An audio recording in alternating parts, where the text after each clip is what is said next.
ರಾಜ್ಯ ಅಲೆಮಾರಿ ಮತ್ತು ಅರೆ ಅಲೆಮಾರಿ ಅಭಿವೃದ್ಧಿ ನಿಗಮದ ಮಾಜಿ ಅಧ್ಯಕ್ಷ, ಕರ್ನಾಟಕ ರಾಜ್ಯ ಅಲೆಮಾರಿ ಮತ್ತು ಅರೆ ಅಲೆಮಾರಿ ಜನಾಂಗಗಳ ಒಕ್ಕೂಟದ ಗೌರವಾಧ್ಯಕ್ಷ ಕೆ ರವೀಂದ್ರ ಶೆಟ್ಟಿ, ಮಂಗಳೂರು. ಬಹಳ ಮುಖ್ಯವಾಗಿ ಇವತ್ತು ನಮ್ಮ ರಾಜ್ಯದಲ್ಲಿ, ಇಡೀ ನಮ್ಮ ರಾಜ್ಯದಾದ್ಯಂತ ಬಹಳಷ್ಟು ಜನ ಅಲೆಮಾರಿ ಜನ ಬಂಧುಗಳು ನಮಗೆ ಕಾಣಸಿಗ್ತಾರೆ. ಅದರಲ್ಲೂ ಕೂಡ ಇವತ್ತು ಸಾಮಾಜಿಕ ನ್ಯಾಯ ವ್ಯವಸ್ಥೆಯಲ್ಲಿ ಅತ್ಯಂತ ಶೋಚನೀಯ ಸ್ಥಿತಿಯಲ್ಲಿ ಜೀವನ ಸಾಗಿಸುವ ಒಂದು ಸಮುದಾಯ ಇದ್ದರೆ ಅದು ಅಲೆಮಾರಿ ಮತ್ತು ಅರೆ ಅಲೆಮಾರಿ ಜನಾಂಗಗಳ ಸಮುದಾಯ. ಆ ಕಡೆ ಗುಡಿಸಲು ಅಲ್ಲ, ಈ ಕಡೆ ಡೇರಣೂ ಅಲ್ಲ.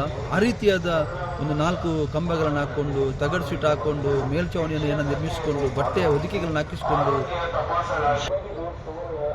4 ಕಂಬಗಳನ್ನು ಮಾಡಿಕೊಂಡು, ಈ ರೀತಿಯಾದ ವಾಸಸ್ಥಾನಗಳನ್ನು ಮಾಡಿಕೊಂಡು, ಆ ಚಿಕ್ಕ ಮಕ್ಕಳಿಂದ ಹಿಡಿದು ವಯೋವೃದ್ಧರ ತನಕ ಅವರು ನಡೆಸುವಂಥ ಜೀವನ ಇದೆಯಲ್ಲ, ಇದು ನಮಗೆ ಅಯ್ಯೋ ಎನಿಸುವಂಥ ಭಾವನೆ.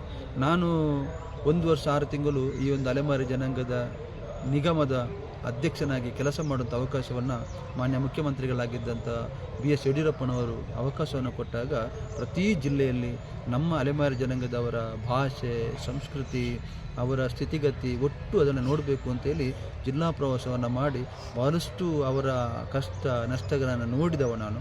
ಆ ಒಂದು ಮಳೆಗಾಲದ ಸಂದರ್ಭದಲ್ಲಿ ಅವರು ಪಡುತ್ತಿರುವಂಥ ಕಷ್ಟ, ಹಾವು, ಚೇಳು, ಕೀಟಗಳು ಬರುವಂಥದ್ದು, ಬಹಳಷ್ಟು ಕಷ್ಟದಿಂದ ಜೀವನ ಸಾಗಿಸ್ತಕ್ಕಂಥ ಈ ಸಮುದಾಯಕ್ಕೆ ಸರ್ಕಾರ ಪೂರ್ತಿಯಾಗಿ ಈ ಸಮುದಾಯಕ್ಕೆ ಏನೆಲ್ಲ ಸೌಕರ್ಯಗಳು, ಮೂಲಭೂತ ಸೌಕರ್ಯಗಳು ಬೇಕು ಅದನ್ನು ಕೊಡಬೇಕು ಅಂತೇಳಿ ಸಂದರ್ಭದಲ್ಲಿ ನಾನು ಆಗ್ರಹ ಮಾಡ್ತೇನೆ.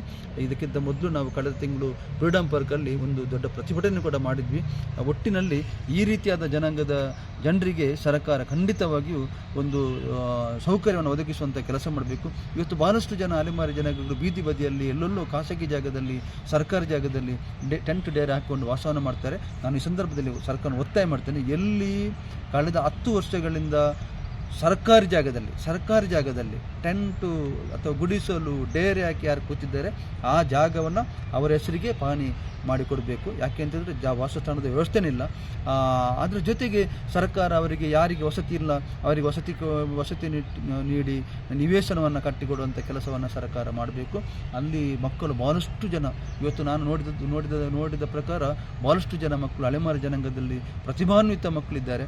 ಆ ಮಕ್ಕಳಿಗೆ ಇವತ್ತು ಸರಿಯಾದಂಥ ಒಂದು ಫ್ರೀ ಎಜುಕೇಷನ್ ಕೊಡತಕ್ಕಂಥ ಒಂದು, ಅದು ದೇವರಾಜ ಅರಸು ಹೆಸರಿನಲ್ಲಿ ವಸತಿ ನಿಲಯಗಳನ್ನು ಸ್ಥಾಪಿಸುವಂಥ ಕೆಲಸ ಆಗಬೇಕು.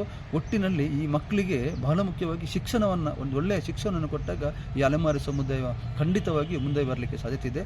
ಈ ರೀತಿಯಾಗಿ ಸರ್ಕಾರ ಸಹಕಾರವನ್ನು ಕೊಡಬೇಕು. ಅದರ ಜೊತೆಗೆ ಇವತ್ತು ಬೇರೆ ಬೇರೆ ಕಡೆ ಹೋದಾಗ ಆ ಅಲೆಮಾರಿ ಜನಾಂಗದವರು ಇರುವಂಥ ಸ್ಥಳದಲ್ಲಿ ಒಂದು ಕಾರ್ಯಕ್ರಮ ಮಾಡಬೇಕಾದ್ರೆ ವ್ಯವಸ್ಥೆ, ಅದಕ್ಕೆ ಸಮುದಾಯ ಭವನವನ್ನು ನಿರ್ಮಿಸಿಕೊಡಬೇಕು. ಅದರ ಜೊತೆಗೆ ಇವತ್ತು ಜನನ ಜೀವನ ಮರಣ ಅಂತ ಹೇಳ್ತೀವಿ. ಈ ರೀತಿ ಆದಾಗ ಕಷ್ಟದಲ್ಲಿ ಏನೋ ಜೀವನ ಮಾಡ್ತಾರೆ, ಅವರದ್ದು ಆಕಸ್ಮಿಕ ಜನನ ಆಗ್ತದೆ, ಆಮೇಲೆ ಅವರು ಜೀವನವನ್ನು ಸಾಗಿಸ್ತಾರೆ. ಕೊನೆಗಾಲದಲ್ಲಿ ಮರಣ ಸಂದರ್ಭದಲ್ಲಿ ಆ ಒಂದು ಮೃತದೇಹವನ್ನು ಅಂತಿಮ ಸಂಸ್ಕಾರ ಮಾಡಲಿಕ್ಕೆ ಬಹಳಷ್ಟು ಪರದಾಡ್ತಾರೆ. ಅದಕ್ಕೆ ಸರ್ಕಾರ ಅಲ್ಲಲ್ಲಿ ಒಂದು ರುದ್ರಭೂಮಿಗಾಗಿ, ಅಲೆಮಾರಿ ರುದ್ರಭೂಮಿಗಾಗಿ ಜಾಗವನ್ನು ಕಾಯ್ದಿರಿಸಬೇಕು.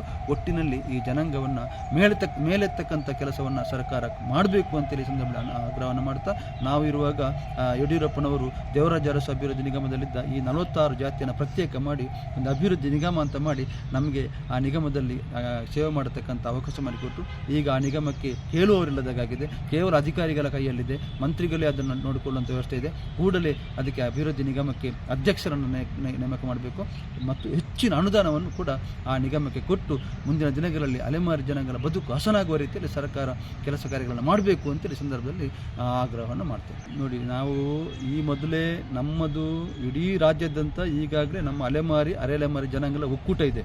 ಬಹಳ ಒಳ್ಳೆಯ ರೀತಿಯಲ್ಲಿ ಕೆಲಸವನ್ನು ಮಾಡ್ತಾ ಇದೆ. ನಾನು ಈ ಅಲೆಮಾರಿ ಜನಾಂಗದಲ್ಲಿದ್ದಂಥ ಪ್ರತಿಭೆಗಳನ್ನು ಗುರುತಿಸುವಂಥದ್ದು, ಸಾಧಕರನ್ನು ಸನ್ಮಾನ ಮಾಡುವಂಥದ್ದು, ಈ ರೀತಿಯಾಗಿ ಅಲೆಮಾರಿ ಜನಾಂಗಗಳ ಸಾಹಿತ್ಯ ಸಾಂಸ್ಕೃತಿಕ ಕಲೋತ್ಸವ ಅಂತ ಪ್ರತಿ ವರ್ಷ ಮಾಡ್ತೇನೆ. ಈಗ ಅದನ್ನು ಜಿಲ್ಲಾ ಮಟ್ಟದಲ್ಲಿ ಕೂಡ ನಾವು ಅದನ್ನು ಮಾಡ್ತಾ ಇದ್ದೇವೆ. ಮುಂದಿನ ದಿನಗಳಲ್ಲಿ ಒಕ್ಕೂಟದ ವತಿಯಿಂದ ಒಂದು ಉಗ್ರವಾದ ಹೋರಾಟವನ್ನು ಕೂಡ ನಾವು ಈ ಸಂದರ್ಭದಲ್ಲಿ ನಾವು ಮಾಡಲಿಕ್ಕಿದ್ದೇವೆ. ಒಟ್ಟಿನಲ್ಲಿ ಸರ್ಕಾರ ಇನ್ನಾದರೂ ಎಚ್ಚೆತ್ತುಕೊಂಡು ಈ ಅಲೆಮಾರಿ ಜನಾಂಗದವರ ಬದುಕನ್ನು ಹಸನಾಗುವ ರೀತಿಯಲ್ಲಿ ಅವರು ಕೂಡ ಇತರರಂತೆ ಮುಖ್ಯವಾಹಿನಿಗೆ ಬರತಕ್ಕಂಥ ಕೆಲಸ ಕಾರ್ಯಗಳನ್ನು ಸರ್ಕಾರ ಮಾಡಬೇಕು ಅಂತೇಳಿ ನಾನು ಒತ್ತಾಯವನ್ನು ಮಾಡ್ತೇನೆ. Nandini, Bharat news TV, Mysuru.